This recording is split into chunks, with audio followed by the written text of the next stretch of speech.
meliputi kegiatan sebagai berikut. Nah, yang pertama adalah menginformasikan silabus mata pelajaran yang di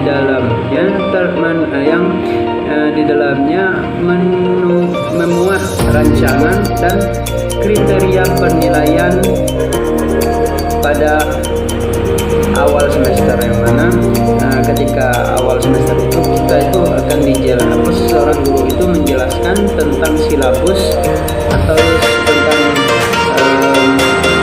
rangsang atau tentang materi yang akan membuat yang di dalam itu memuat rancangan dan kriteria penilaian awal.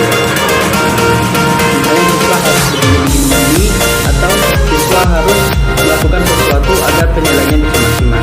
Kemudian yang kedua adalah mengembangkan indikator pencapaian KI dan memilih teknik penilaian yang sesuai pada saat menyusun silabus mata pelajaran. Yang ketiga adalah mengembangkan instrumen dan pedoman penilaian sesuai dengan bentuk dan teknik penilaian yang dipilih. Dan yang ketiga, yang keempat, melaksanakan tes penguatan penugasan dari dan atau bentuk lain yang diperlukan, atau mungkin ada tugas-tugas lain ataupun teknik penilaian lain yang diperlukan bisa ditambahkan dalam penilaian dalam kegiatan pembelajaran ini. Kemudian yang kelima adalah mengolah hasil penilaian untuk mengetahui kemajuan hasil belajar dan kesulitan belajar peserta didik, yang mana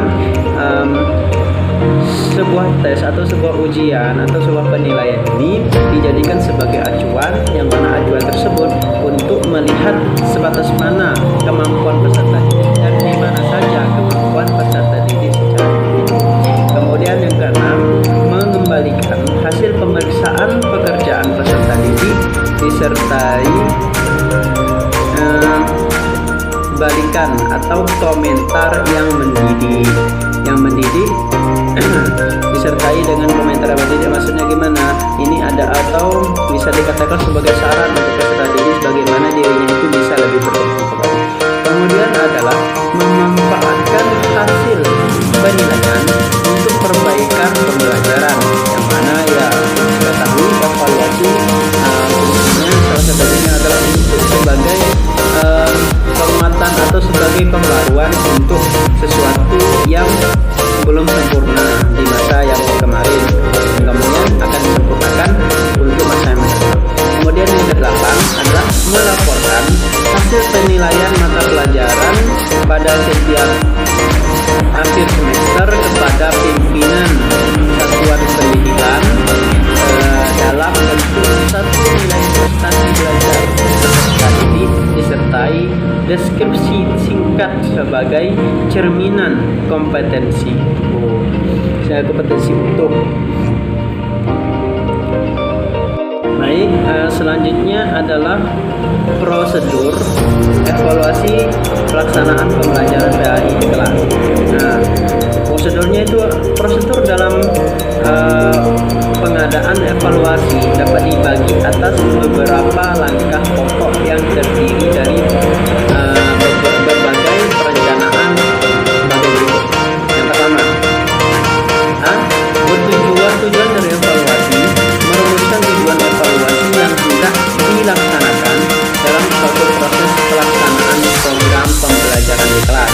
Yang kedua adalah mengumpulkan pengumpulan data yang kita peroleh dalam pengumpulan data masih merupakan data mentah atau data yang masih belum diubah, yang belum dapat memberikan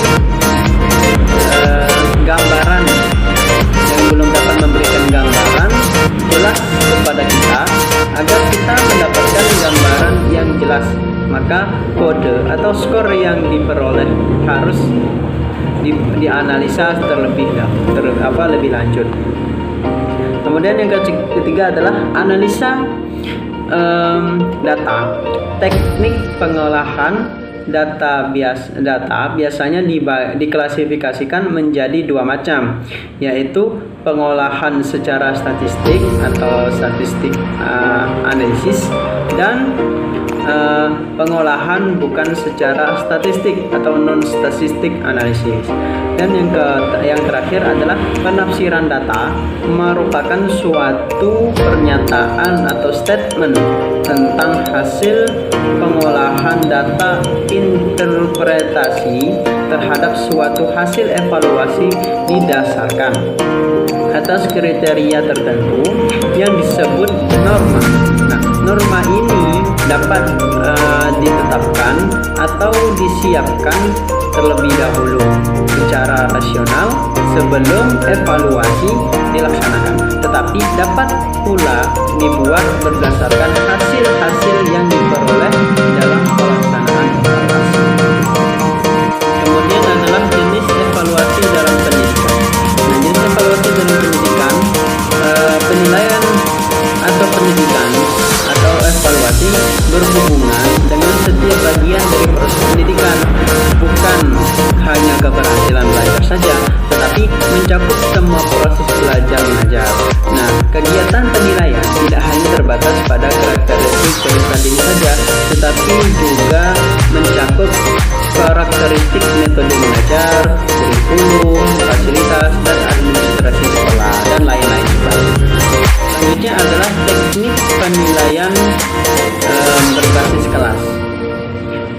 Teknik penilaian berbasis kelas adalah penilaian dalam arti assessment. Nah, maksudnya data dan informasi dari penilaian berbasis kelas merupakan salah satu bukti yang dapat digunakan untuk mengukur keberhasilan suatu program pendidikan.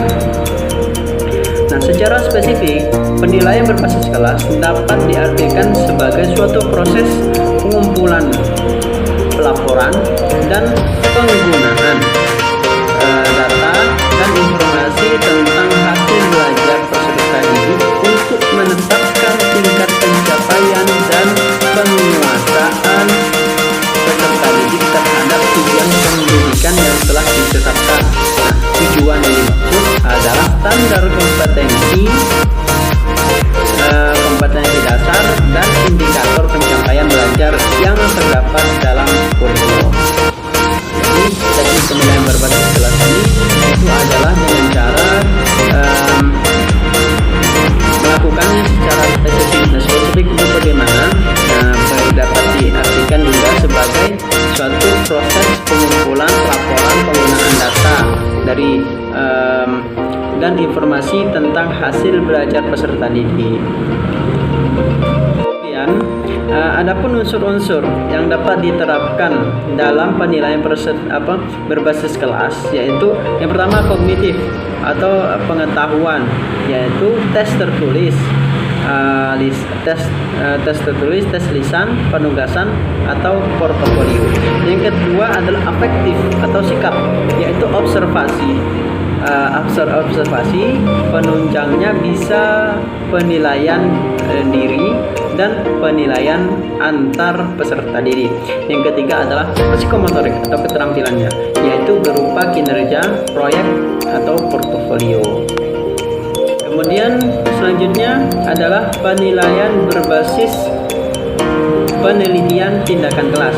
Nah, dalam hal ini penelitian tindakan kelas menurut Elliot sebagaimana dikutip oleh Hodri, yaitu suatu kajian tentang situasi sosial dengan maksud untuk meningkatkan kualitas praktek. Penelitian tindakan ini melibatkan proses telaah, diagnosis, perencanaan, pelaksanaan, pemantauan, dan menjalin hubungan yang diperlukan antara evaluasi diri dan pengembangan. Nah, kemudian menurut Humphrey juga penelitian tindakan kelas meliputi yang pertama penelitian tindakan yang dilakukan di kelas, kemudian penelitian yang menyangkut masalah-masalah kelas atau interaksi siswa dan guru. Yang ketiga adalah penelitian tindakan yang menyangkut masalah pendidikan dan pembelajaran. Selanjutnya menurut Subidin, dia menjelaskan terdapat 4 macam bentuk penelitian tindakan, yaitu yang pertama penelitian tindakan guru sebagai peneliti, yang kedua penelitian tindakan kolaboratif, yang ketiga adalah penelitian tindakan simulatif. simulator interaktif, dan yang keempat adalah penelitian tindakan sosial eksperimental. Baik, mungkin itu saja yang mau bisa saya sampaikan. Lebih dan kurangnya saya maaf. Saya akhiri dengan Assalamualaikum warahmatullahi wabarakatuh.